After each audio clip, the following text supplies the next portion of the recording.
"Take the bus, we're getting your sister a Tesla," Dad said at graduation. Then the dean spoke, and now our youngest billionaire graduate. My parents slowly lowered their programs. Can you imagine standing there in your graduation cap and gown, watching your classmates drive by in their shiny cars, and then getting a text message that just rips your heart out? It was my college graduation day, drizzling rain in Seattle, and there I was, at a bus stop, feeling every bit of the injustice. The text? A picture of my 19-year-old sister, Amber, beaming next to a brand new Tesla. Her graduation gift. From the same parents who, just days before, told me the bus was perfectly reliable transportation for my big day. Our family wasn't struggling, not by a long shot. This was just another brutal chapter in a lifetime of being the invisible daughter. Before I dive into how I finally stood up for myself after years of being the forgotten child, let me set the scene. I grew up in Bellevue, a pretty comfortable Seattle suburb. My dad, Ryan, was a senior software developer, pulling in a salary that put us squarely in the upper middle class. My mom, Stephanie, sold luxury real estate, cruising around in her Mercedes, showing off lakefront properties. We lived in this beautiful 4-bedroom house with a view of Lake Washington. From the outside, we were the picture-perfect American family. But inside those walls, there was a clear, unspoken hierarchy, and I learned my place in it pretty quickly. My sister, Amber, was the golden child from the moment she was born.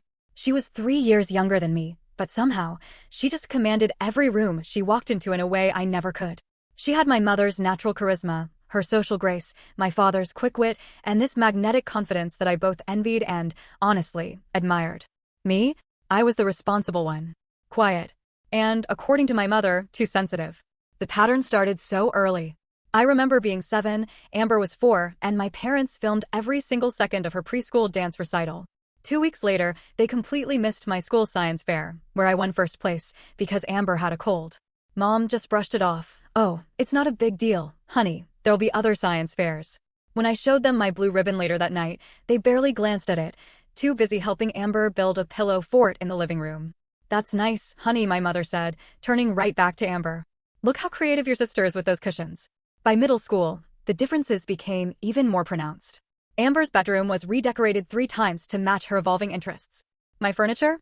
Same old childhood set. They'd been promising to update it for years. When I brought home straight A's, my father would just nod and say, "That's what we expect from you, Brooke." But when Amber managed to pull B's and C's, they'd take her out for ice cream to celebrate her improvement. The most glaring example, though, came on our 16th birthdays. For mine, we had a modest dinner at my favorite local restaurant, just our immediate family. I got practical gifts, a laptop for school, some clothes, and a promise they'd help me find a used car when the time was right.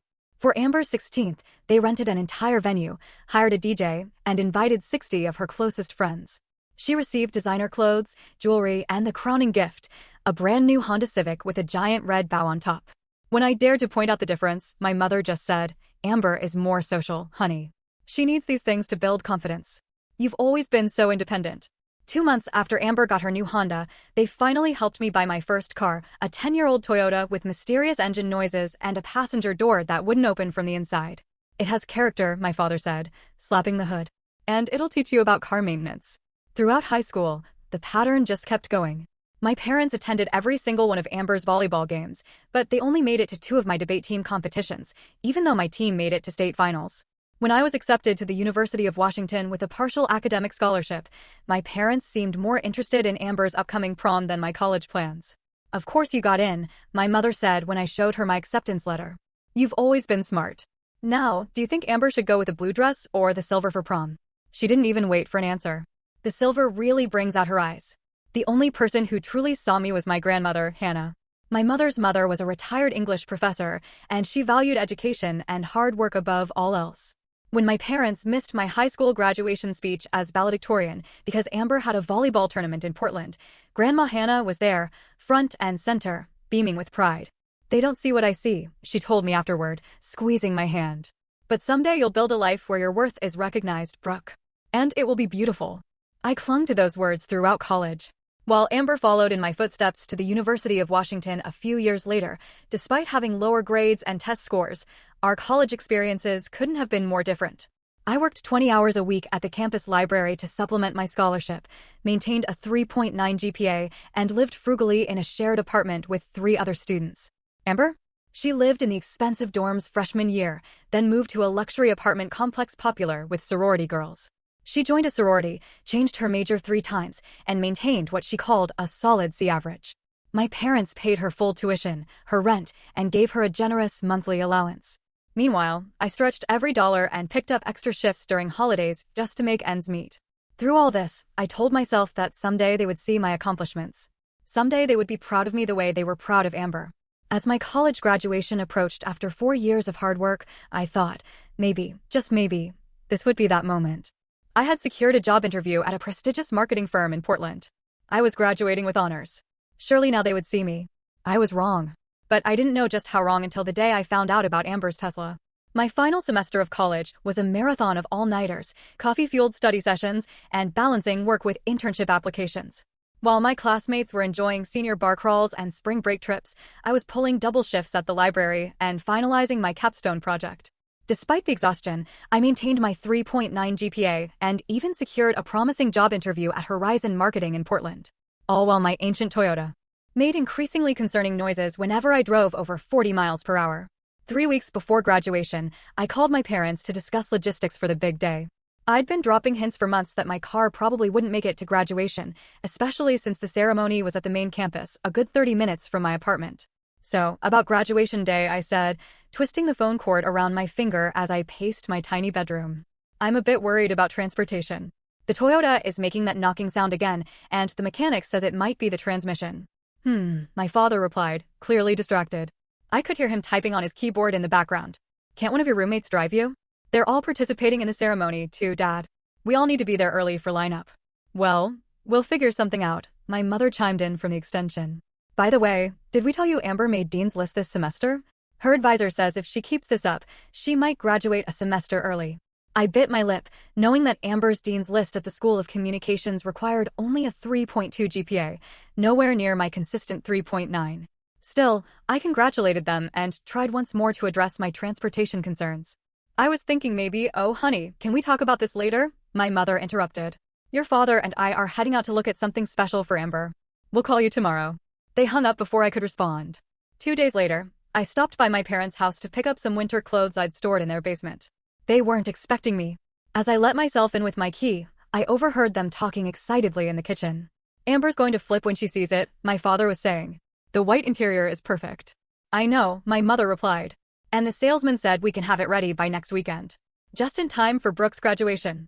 Amber can drive it there and show everyone. I froze in the hallway, my heart pounding. Don't you think it's a bit much for a freshman? My father asked, though his tone suggested he'd already been convinced. A Tesla is a serious car. Ryan, my mother maintained. She maintained AB average this year while adjusting to college and sorority life. That deserves recognition. Besides, her Honda is already 2 years old, and all her sorority sisters are getting new cars for sophomore year. I must have made a noise because they both looked up, startled to see me standing in the doorway. Brooke, we didn't hear you come in, my mother said, quickly closing the laptop they'd been looking at. I came to get my winter stuff, I said quietly. What's this about a Tesla? Before they could answer, the front door burst open and Amber bounded in, her sorority tote bag slung over one shoulder, her blonde hair perfectly styled despite the Seattle drizzle. Mom, Dad, guess what? Kylie's parents got her a Range Rover for sophomore year. And it's absolutely, she stopped short when she saw me. Oh, hey Brooke. What are you doing here? My parents exchanged a look that confirmed everything I'd overheard. My mother recovered first, her real estate smile sliding into place. Actually, we have some exciting news, she said, putting her arm around Amber. We were going to wait, but since everyone's here. Amber, honey, in recognition of your hard work this year, and since Brooke's graduating next week, my father finished for her, beaming with pride. We're getting you a Tesla Model 3, white with the premium interior package you wanted.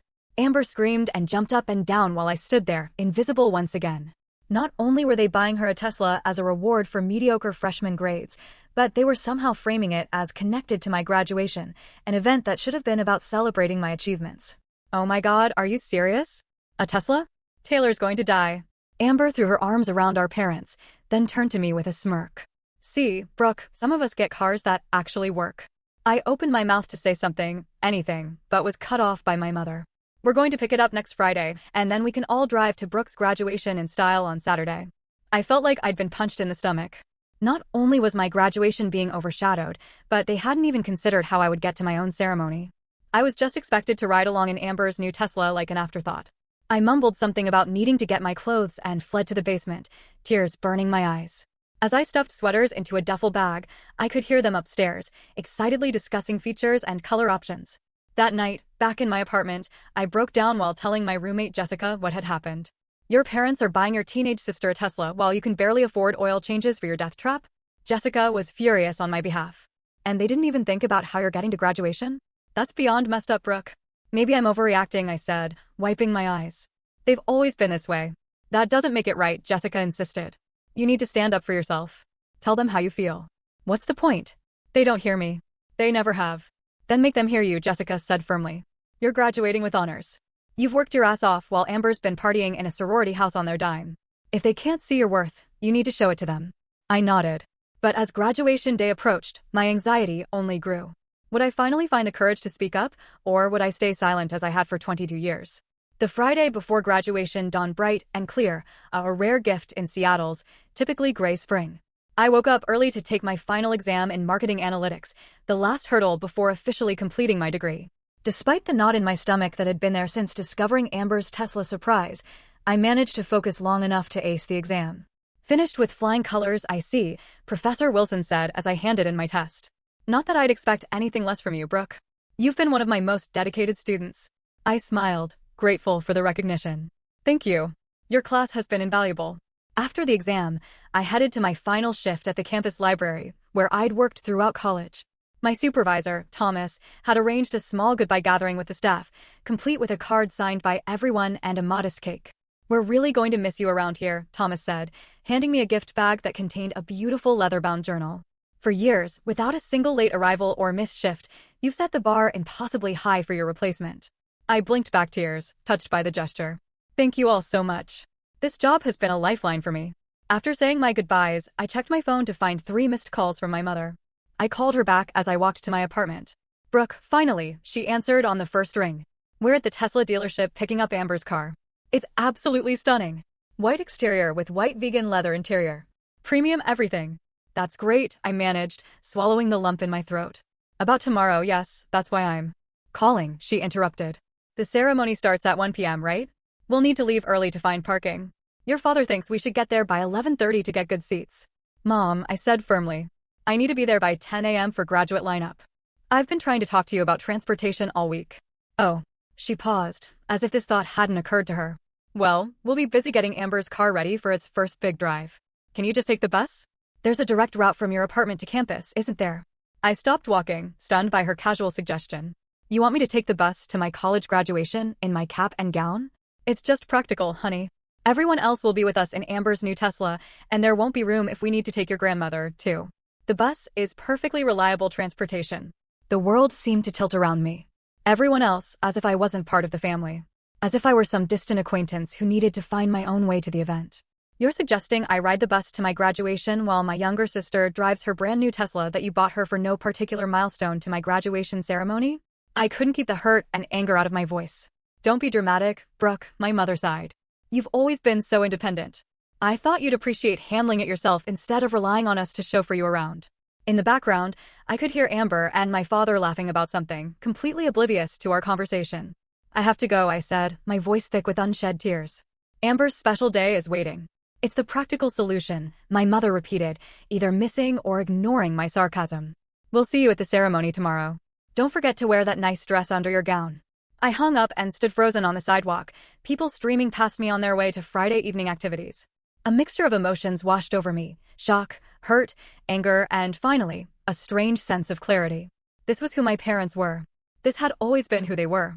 No achievement of mine would ever measure up to Amber's mere existence. I dialed my grandmother's number with shaking hands. Grandma Hannah, it's Brooke. There's my graduate. Her warm voice instantly provided comfort. Are you ready for tomorrow? They're making me take the bus, I blurted out, tears finally spilling over. To my own graduation, because they're busy with Amber's new Tesla. There was a long pause before my grandmother spoke, her voice unusually hard. They did what? Through broken sobs, I explained everything.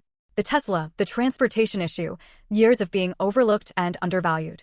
Oh, my darling girl, Grandma Hannah said when I finished. I wish I could say I'm surprised, but I've watched this pattern for too long. Your mother did the same thing to your Aunt Carol when they were growing up. What do? I asked, feeling like a lost child despite being a college graduate. You have two choices, she said firmly. You can either continue to accept their treatment, or you can start setting boundaries. Neither is easy, but only one leads to healing. I'm so tired of being invisible, I whispered. Then stop allowing them to look past you, she replied. But whatever you decide, know that I see you, Brooke. I've always seen you, and I am so tremendously proud of the woman you've become, with or without their recognition. After talking with my grandmother, I returned to my apartment and spent the evening preparing for graduation. I carefully ironed my graduation gown, polished my dress shoes, and set out the dress my mother had insisted I wear, a sensible navy blue number that wouldn't call attention to myself. As I hung up the gown, my phone pinged with a text from my childhood friend, Mia. Can't wait to see you walk tomorrow. You've worked so hard for this. Let me know if you need anything at all. I stared at the message, grateful for the people who did value me. Perhaps that was the key, focusing on those who saw me, rather than lamenting those who didn't. I set my alarm for 7 a.m., determined to get through graduation with dignity, even if it meant riding the bus in my cap and gown. Tomorrow would be my day, even if my family couldn't see that. And maybe, just maybe, it would also be the day I finally found my voice. The morning of graduation, I woke before my alarm, some light filtering through my thin curtains. For a brief, blissful moment, I felt only excitement. I was graduating today, the culmination of 4 years of hard work and determination. Then reality crashed back as I remembered I'd be taking the bus to my own ceremony. I checked my phone to find congratulatory texts from friends and a single message from my mother. Don't forget we're meeting by the main entrance at 12:30. Amber wants to take family photos with her new car. No, congratulations. No, we're proud of you. Just logistics, centered around Amber and her Tesla. I took a deep breath and got ready, carefully doing my makeup and hair before putting on the navy dress and my honors cords. As I placed the cap on my head and looked in the mirror, I felt a surge of pride despite everything. I had done this. Me. Not my parents' money or connections, just my own hard work and persistence. My roommates had already left for the ceremony, each with their own families coming to pick them up. The apartment was quiet as I gathered my things, took one last look around, and headed out to the bus stop 3 blocks away. The Seattle morning was gray and misty, a light rain starting to fall as I walked. I clutched my cap to keep it from blowing away, already feeling droplets soaking into my gown. By the time I reached the bus stop, the rain had picked up, and I huddled under the small shelter, trying to keep my graduation attire dry. A car honked as it drove past, and I looked up to see classmates from my marketing program waving from inside, their families driving them to the ceremony. I forced a smile and waved back, then turned away quickly, not wanting them to stop and ask why I was at a bus stop in my cap and gown. "Graduating today, dear?" a voice asked. I turned to see an elderly woman with kind eyes sitting on the bench, an umbrella clutched in her gnarled hands. "Yes," I replied, trying to sound cheerful. "University of Washington." "And you're taking the bus?" She looked surprised. "My family had other transportation arrangements," I said diplomatically. The woman studied me for a moment, then patted the seat beside her. "I'm Doris. Sit down before you get any wetter." I sat, grateful for the company and the shelter of her large umbrella. "Let me guess," Doris said. "Family drama." I laughed despite myself. "Is it that obvious?"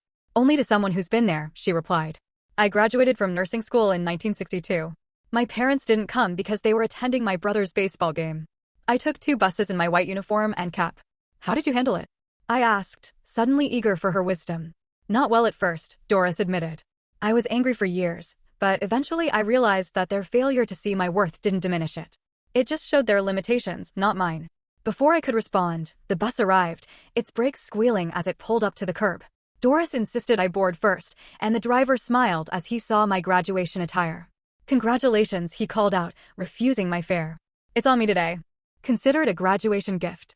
Inside the bus, several passengers offered similar congratulations. A woman in scrubs insisted I take her seat at the front. The kindness of these strangers brought tears to my eyes. Their recognition was more meaningful than they could know. As the bus rumbled toward campus, my phone vibrated with a text from Amber. "OMG, the Tesla is amazing. Mom and Dad are letting me drive everyone to your thing. So excited for everyone to see it." Attached was a picture of her posing beside the gleaming white Tesla, my parents beaming proudly behind her. I turned off my phone and slipped it into my pocket, unwilling to let it spoil this moment. The bus journey brought back memories of other times I'd been overlooked. My 16th birthday, when my parents forgot to pick me up from debate practice because they were shopping for Amber's new phone. High school graduation, when they arrived late and left early for Amber's dance recital. Countless achievements met with distracted acknowledgement, while Amber's smallest accomplishments were celebrated lavishly. Yet, amid these painful memories, I found myself thinking about Doris's words, their failure to see my worth didn't diminish it. Perhaps it was time I truly believed that. The bus approached campus, now crowded with graduates and their families. Through the window, I could see proud parents taking photos, grandparents carrying flowers, siblings holding congratulatory signs. A lump formed in my throat, but I swallowed it down. Today was still my achievement, even if my family couldn't recognize it properly. As I prepared to exit, Doris touched my arm. Remember, dear, family isn't always who raises you.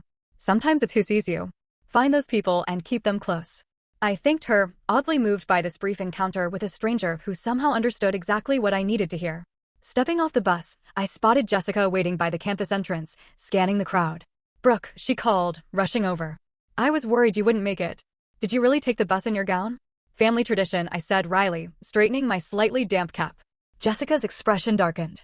"They really made you bus it while they're parading around in a brand new Tesla? That's beyond messed up." "It's fine," I said automatically, then corrected myself. "Actually, no, it's not fine, but I'm not going to let it ruin today. That's my girl." Jessica linked her arm through mine. "And just so you know, my parents want to take us both out for dinner after the ceremony. They insist." I felt a rush of gratitude for Jessica and her family, who had always made me feel welcome. "I'd like that." As we walked toward the graduate assembly area, I felt simultaneously drained and determined. The bus ride had given me time to reflect on years of inequality and overlooked achievements.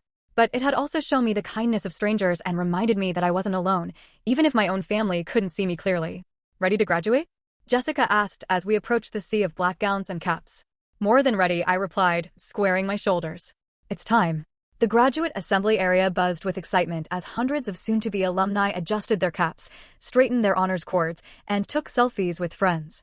I lined up with the other marketing majors, trying to focus on the momentous occasion rather than my family situation. "Where are your folks?" asked Tyler, a classmate I'd worked with on several group projects. "My family's been texting me nonstop trying to find the right entrance." "They're coming separately," I said vaguely, adjusting my cap. "Mine too," added Zoe, another marketing major. "My parents are divorced and insisting on sitting on opposite sides of the auditorium." Everyone laughed, sharing stories of overeager parents and family quirks.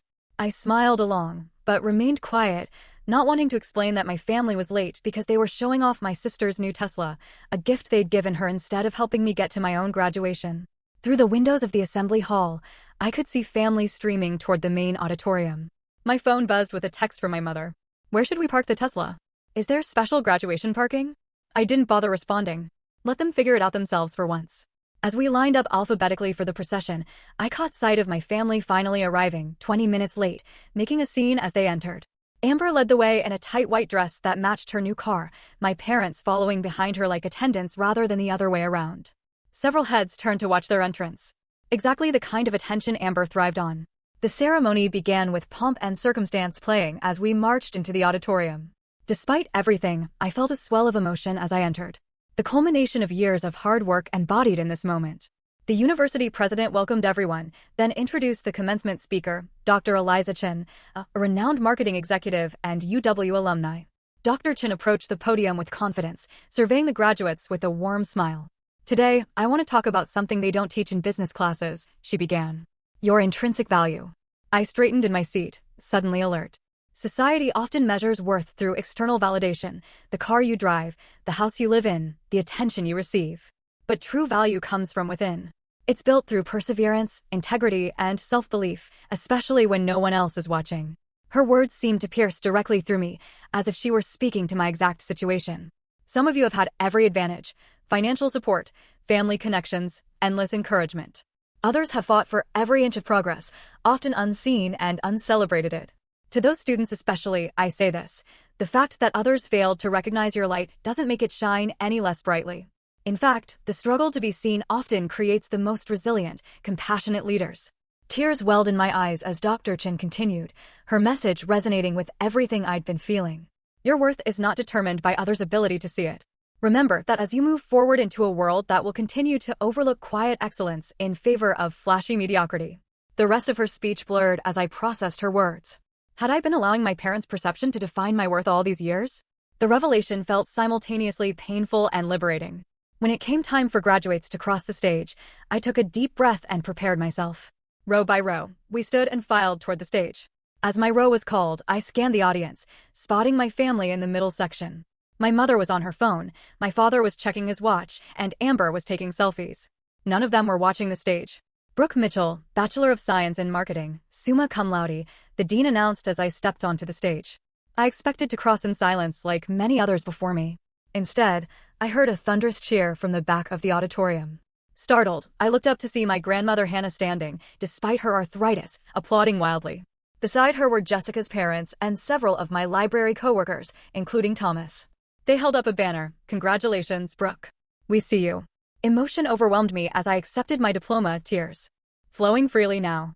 These people, some related by blood, others by circumstance, had made the effort to be here, fully present for me. They saw me, they celebrated me, and in that moment, it was enough. As I returned to my seat, I glanced at my family.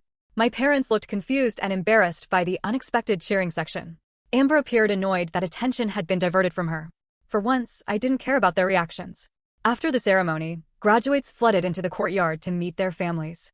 I found my grandmother first, pulling her into a tight hug. "You came," I whispered, still in disbelief. "Your doctor said the trip would be too much with your arthritis." "Wild horses couldn't have kept me away," Grandma Hannah replied, cupping my face in her hands. "I'm so proud of you, my brilliant girl." Thomas and my other coworkers offered congratulations before tactfully withdrawing to give me time with family.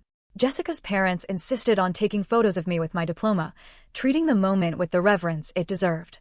It was in this warm bubble of genuine celebration that my parents and Amber finally found me. "There you are," my mother exclaimed, as if I'd been the one who was difficult to locate. "We've been looking everywhere. Who are all those people cheering for you?" "It was a bit much, don't you think?" "Those were people who wanted to celebrate with me," I said simply. "Well, we need to take family photos by Amber's new car before the parking fee increases," my father said, checking his watch again. "The Tesla is parked in the VIP section. Had to pay extra, but worth it for the statement it makes." "Seriously, Brooke, wait until you see it." Amber gushed, completely oblivious to the significance of the day. "The interior is amazing. Everyone's been stopping to look at it. Some guy even asked if I was a professional model doing a Tesla promotion." Something inside me finally snapped. Quietly, definitively. For years of working myself to exhaustion. For years of maintaining near-perfect grades while working part-time. For years of watching my sister get everything handed to her while I struggled. And now, on what should have been my day, they couldn't even pretend to care about my achievement. "No," I said, the word coming out clear and firm. "No, what?" my mother asked, already turning toward the parking lot. "No, I will not take family photos by Amber's Tesla on my graduation day." My father frowned. "Don't be difficult, Brooke. It's just a few pictures." "It's never just been about pictures," I said, my voice gaining strength. "It's about a lifetime of being treated as less than. It's about you buying my teenage sister a luxury car while making me take the bus to my own graduation. It's about showing up late to my ceremony because you were too busy fawning over Amber and her new toy." "That's not fair," my mother protested, looking around nervously as nearby families glanced our way. "We've always supported you." "Have you?" I asked, surprising myself with my calm. "When is the last time you attended any event that mattered to me without checking your watch or leaving early for something of Amber's? When have you ever celebrated my achievements with even half the enthusiasm you show for her mediocre ones?" "I got good grades this year," Amber interjected, indignant. "You got C's with a few B's at a university Dad's donations helped you get into, while living in a luxury apartment they pay for, with a monthly allowance that exceeds what I make working 20 hours a week." I replied. "And for that, you got a Tesla." "I graduated summa cum laude while working throughout college, and I got a bus ticket." My father's face reddened. "That's completely different. Amber needs more support. You've always been independent." "I had to be independent," I said quietly. "You never gave me any other choice." "Is that what this is about?" my mother asked, her voice rising. "A car? If you wanted a car, you should have said something." "This isn't about the car," my grandmother interjected, stepping forward. "This is about seeing your daughter. Really seeing her for the first time in 22 years. My parents turned to her in surprise, as if just noticing her presence. "Mom, this isn't the place," my mother began. "If not now, when?" Grandma Hannah interrupted. "I've watched this pattern for decades. Carol was treated the same way you treat Brooke. Invisible unless performing some service for the family.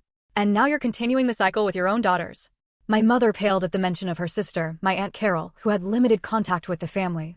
"Brooke has worked harder than anyone I know," my grandmother continued. "She deserved to have her parents drive her to graduation at minimum.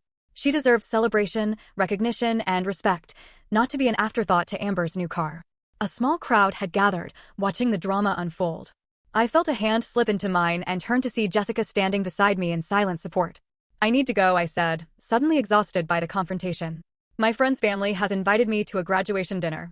People who actually want to celebrate with me. Brooke, you can't just walk away from your family, my father protested. Watch me, I replied, then turned to leave with Jessica, Grandma Hannah following behind us. As we walked away, I heard Amber ask in a confused voice, so, are we not taking pictures with the Tesla? And for the first time in years, I found myself laughing. Genuinely laughing at the absurdity of it all. In standing up for myself, I discovered a strength I hadn't known I possessed. Whether my family recognized my worth or not, I finally did. After the graduation ceremony, Jessica's parents took us to a lovely dinner at a waterfront restaurant. They ordered champagne, made heartfelt toasts to my achievement, and treated me like family. Grandma Hannah joined us, her eyes twinkling with pride every time she looked my way. For those few hours, I allowed myself to bask in the celebration I deserved. To Brooke, Jessica's father said, raising his glass, whose determination and brilliance will take her wherever she wants to go. And who finally found her voice today, Grandma Hannah added with a wink. By the time we finished dinner, my phone showed 12 missed calls and 23 text messages from my parents and Amber. I silenced it and slipped it back into my purse. Whatever crisis they were experiencing could wait until tomorrow. Today was mine. Jessica offered to let me stay at her parents' hotel, but I declined. I needed to face my apartment and whatever awaited me there on my own terms. Grandma Hannah squeezed my hand before getting into Jessica's parents' car. Remember, standing up for yourself isn't a one-time event, she said softly. It's a practice. Be gentle with yourself if you falter. I nodded, grateful for her wisdom, and took the bus back to my apartment. As we rounded the corner onto my street, I saw my parents' Mercedes parked outside my building. They were sitting inside, waiting. Taking a deep breath, I got off the bus and approached their car. My mother spotted me first, nudging my father, who had been dozing in the passenger seat. They scrambled out, both looking uncharacteristically disheveled. Brooke, my mother rushed toward me. We've been calling for hours. Where have you been? At my graduation dinner, I replied calmly, with people who wanted to celebrate with me. We need to talk, my father said, his authoritative tone returning. This scene you caused today was completely inappropriate. Let's go inside, I suggested, not wanting to have this conversation on the street. My roommates are gone for the weekend. Once in my apartment, my parents took in the modest surroundings with poorly concealed dismay. My father paced the small living room while my mother perched uncomfortably on our second-hand couch. Brooke, my father began. I understand you were upset about transportation arrangements today, but publicly embarrassing your family was unacceptable. Is that what you think happened? I asked. That I was throwing a tantrum over a ride? What else could it be? My mother threw up her hands. We've given you everything. We paid for your education. I had a scholarship, I interrupted, and worked 20 hours a week to cover living expenses. We would have helped if you'd asked, my father countered. You've always been so independent, so capable. Amber needs more support. No, I said firmly. Amber gets more support. There's a difference. That's ridiculous. My mother scoffed. We've always treated you both fairly. Really? I walked to my bedroom and returned with a shoebox. Let me show you something. I opened the box and began laying out items on the coffee table. A birthday card from when I turned 16 with a $50 gift card inside. Next to it, a photo of Amber's 16th birthday, showing her with her new Honda. My high school graduation announcement alongside a bank statement showing the $200 my parents deposited as a gift. A newspaper clipping of Amber's volleyball team with my parents prominently featured in the stands. My college acceptance letter with no congratulatory note. And finally, a bus ticket from earlier that day. This is a record of inequality, I said quietly. Not in one dramatic moment, but in 1,000 small ones over many years. My parents stared at the items, momentarily speechless. You've kept all this? My mother finally asked, her voice small. Not to throw it in your faces someday, I explained. But to remind myself that I wasn't imagining things, that the difference in how you treated us was real. Before they could respond, there was a knock at the door. I opened it to find Grandma Hannah, who must have taken a taxi from her hotel. I thought you might need reinforcements, she said, stepping inside. Her eyes narrowed when she saw my parents. I see the conversation has started. Mom, this isn't your business, my mother began. When my granddaughter takes a bus to her college graduation while you parade around with Amber in a brand new Tesla, it becomes my business. Grandma Hannah replied sharply. Stephanie, you're repeating exactly what your father did to you and Carol. My mother flinched at the comparison. That's completely different. Is it? Grandma Hannah asked. Your father favored you because you are outgoing and charming like him. You favor Amber for the same reason. Carol was studious and quiet like Brooke. You resented how your father treated Carol. Yet here you are, doing the same thing to your own daughter. A heavy silence fell over the room. My father, who had been defensive throughout, finally spoke. Brooke has always seemed fine, he said, but his voice lacked conviction. She never complained. She shouldn't have to complain to be treated equally, Grandma Hannah pointed out. I thought, my mother began, then stopped, staring at the items on the table. I thought because you were successful on your own, you didn't need as much from us. I thought we were giving you space to be independent. I needed parents, I said simply. Not space. My father ran his hand through his hair, looking genuinely troubled for the first time. The Tesla was excessive, wasn't it? Even for Amber. It's not just about the Tesla, I said. Though making me take the bus to graduation while buying her a luxury car certainly brought everything into focus. What do you want from us now? My mother asked, and I was surprised to see tears in her eyes. How do we fix this? I don't know if you can fix 22 years of inequality overnight, I admitted. But acknowledging it is a start. And understanding that going forward, our relationship will have boundaries. Boundaries? My father looked alarmed. What does that mean? It means I won't accept being treated as less than Amber anymore. It means I'll call out favoritism when I see it, and it means I might need distance sometimes to protect myself. My parents exchanged worried glances. This was new territory for all of us. I've accepted a job interview in Portland next week, I continued. If I get it, I'll be moving. Not to punish you, but because I need a fresh start. Portland, my mother repeated. But that's 3 hours away. 3 hours is nothing if you actually want to visit, I pointed out. And there are these amazing inventions called phones that work across state lines. My father almost smiled at that. You've really thought this through. I've had years to think about it, I replied. I just never had the courage to say it out loud. We talked for another hour, moving through decades of hurt and misunderstanding. There were no perfect resolutions, no tearful group hugs like in the movies. My parents didn't suddenly transform into the perfectly supportive mother and father I'd always wanted. But there was something new in the way they listened. Really listened. Perhaps for the first time. As they prepared to leave, my mother hesitated at the door. I never meant to make you feel less loved, she said softly. I think I saw too much of myself in Amber and too much of Carol in you, and I projected all my complicated feelings onto that. I know you didn't do it maliciously, I acknowledged, but impact matters more than intent. After they left, Grandma Hannah stayed a while longer, helping me process the conversation. Do you think anything will change? I asked her. People can change, she said thoughtfully. But it takes time and consistent effort. Don't expect miracles, but don't close the door on progress either. As if on cue, my phone buzzed with a text. To my surprise, it was from Amber. Can we talk? Just us. 20 minutes later, Amber arrived at my apartment, looking uncharacteristically subdued without our parents as an audience. I heard everything, she admitted, sitting across from me at my small kitchen table. I was waiting in the car, but then I followed Mom and Dad up. And? I prompted when she fell silent. And I never realized, she said, picking at her perfectly manicured nails. I knew I got more stuff, but I thought. I don't know what I thought. That you didn't care about material things. That you were above it all somehow. I'm not above wanting to be valued, I said quietly. Amber nodded, looking genuinely troubled. I've been pretty awful, haven't I? You were a kid responding to the dynamic our parents created, I said, surprising myself with the generosity of the statement. We both were. Still, she bit her lip. I'm sorry, Brooke. And she hesitated. I told Dad I don't want the Tesla. It feels gross now.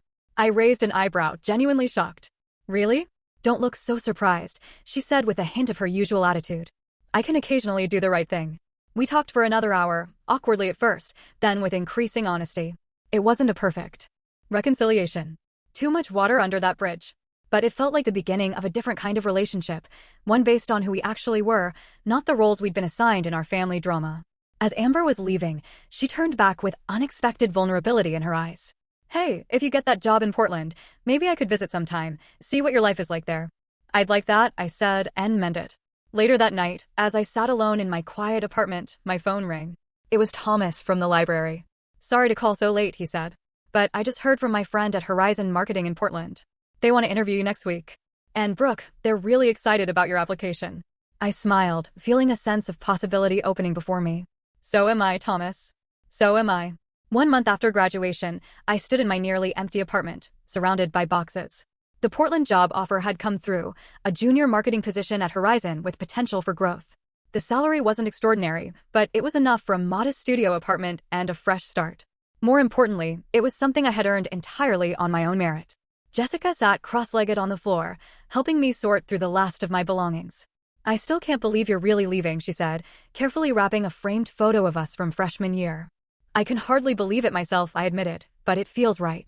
The months since graduation had brought unexpected changes in my family dynamic. There had been no dramatic transformation. My parents hadn't suddenly become perfectly attuned to my needs, but there were small shifts that suggested they were at least trying. The previous weekend, my father had asked me to lunch, just the two of us, something that had never happened before. We sat across from each other at a local cafe, initially awkward without Amber or my mother to fill the silence. "I've been thinking a lot about what you said," he finally offered, stirring his coffee unnecessarily, about always feeling overlooked. I waited, giving him space to continue. "I think," he said slowly, "I assumed that because you were so capable, you didn't need as much from me. I focused on Amber because she seemed to need more guidance, more attention." He looked up, meeting my eyes. "But that wasn't fair to you." "No," I agreed. "It wasn't. I can't change the past," he continued. "But I want you to know that I see how hard you've worked, how much you've accomplished on your own, and I'm sorry I wasn't there for more of it." It wasn't everything, but it was something. An acknowledgement I'd been waiting years to hear. "I'd like to help with your moving expenses," he added. "Not because you need it, but because I want to support this new chapter." Initially, I wanted to refuse, to prove I could do it entirely on my own, but I realized that accepting help didn't diminish my independence. Sometimes support was just support. "Thank you," I said. "I'd appreciate that." My mother's attempts at connection were more awkward, but equally sincere. She'd invited me for coffee the day after my lunch with Dad, clearly having coordinated their efforts. "Portland has some beautiful neighborhoods," she said, having researched the city extensively. "The Pearl District is supposed to be very trendy for young professionals. It's also very expensive," I pointed out. "I'll be in a smaller neighborhood across the river." She nodded, absorbing this information. "You know, I've never lived more than 10 miles from where I grew up," she said unexpectedly. "Sometimes I wonder what it would have been like to start fresh somewhere new." I saw something in her eyes then, a hint of envy perhaps, or regret. It occurred to me that my mother's favoring of Amber might have been about more than just preferring her personality. Perhaps she saw in Amber the confident, popular girl she had been, and in me, the road not taken, the serious, ambitious path she might have chosen. "It's not too late," I suggested. "To try new things?" She smiled sadly. "Some roads close behind you, but I'm proud that you're taking yours." The word proud hung between us. Unfamiliar, but welcome. Even Amber had shown surprising growth. True to her word, she had refused the Tesla, asking our parents to return it. Instead, she kept her Honda and suggested they donate the difference to a scholarship fund. Whether this change would last remained to be seen, but it felt like a significant step. A knock at the door pulled me from my reflections. Jessica opened it to reveal my parents and Amber, come to help with the final moving preparations. "We brought lunch," my mother announced, holding up bags from my favorite sandwich shop and packing tape. "Your father read online that you always need more tape than you think." The next few hours passed in a blur of activity, boxing final items, loading my father's SUV, and cleaning the apartment. The dynamic between us was still finding its footing. Conversations sometimes stalling into awkward silences, but the effort on all sides was tangible. As we prepared to caravan to Portland, my parents driving the loaded SUV while I followed in my newly reliable used car, a graduation gift from Grandma Hannah, Amber pulled me aside. "I found this," she said, handing me a small box. It was in the storage closet at home. Inside was a faded blue ribbon. My first place award from the science fair all those years ago. The one my parents had missed. "I don't know why I kept it," Amber admitted. "Maybe even then I knew it mattered." I looked at my sister, really looked at her, and saw something new. Not the golden child who had everything handed to her, but a young woman beginning to recognize her role in our family's complicated dynamic. "Thank you," I said simply, tucking the ribbon into my purse. The drive to Portland marked both an ending and a beginning. As Seattle faded in my rearview mirror, I felt a weight lifting. Not the complete resolution of 22 years of family history, but the liberation of having finally spoken my truth. My new apartment was tiny, but mine. A clean slate in a city where no one knew me as Amber's sister, or the responsible one. As my parents helped carry boxes up 3 flights of stairs, I watched them taking in the modest space with new eyes, not judging, but seeing my choices as valid on their own terms. After everything was unloaded, we stood awkwardly in the small living area, the moment of departure hanging between us. "Well," my father said, jingling his car keys, "I guess we should hit the road if we want to make it back before dark." "Thank you," I said, for helping with the move. "Of course," my mother replied. "That's what family does." The phrase struck me as both ironic and hopeful, a statement of what should have been all along, and perhaps what could be going forward. As they prepared to leave, my mother hesitated, then pulled me into a hug tighter and longer than any I could remember. "I'm so proud of you, Brooke," she whispered. I should have said that more often. After they left, I stood alone in my new apartment, surrounded by boxes yet to be unpacked and a future yet to be written. The journey from invisibility to empowerment wasn't complete. Such transformations never are. But I had taken the crucial first step of recognizing my own worth, regardless of whether others could see it. My phone pinged with a text from Grandma Hannah. "How does it feel to be exactly where you're meant to be?" I smiled, looking out the window at my new city stretching before me. Like the beginning of something important, I typed back. The bus ride to graduation had been painful, but perhaps necessary. The final indignity that pushed me to claim my voice and my value. In the end, the greatest graduation gift wasn't a car or even recognition from my parents. It was the discovery that I could stand in my own light, create my own celebrations, and build a life that honored my worth, whether others recognized it or not. As I unpacked my first box, I came across the journal Thomas and my library coworkers had given me, opening it to find a quote they had inscribed on the first page: "Your worth is not determined by others' ability to see it." I ran my fingers over the words, thinking of Dr. Chen's commencement speech, Doris on the bus, Grandma Hannah's unwavering support, and all the people who had seen me clearly when my own family couldn't. Have you ever had to stand up for yourself when it felt like no one else would, or found yourself taking the bus while someone else got the Tesla? I'd love to hear your stories. Remember, sometimes the most important journeys start with a single bus ride or a single moment of standing in your truth.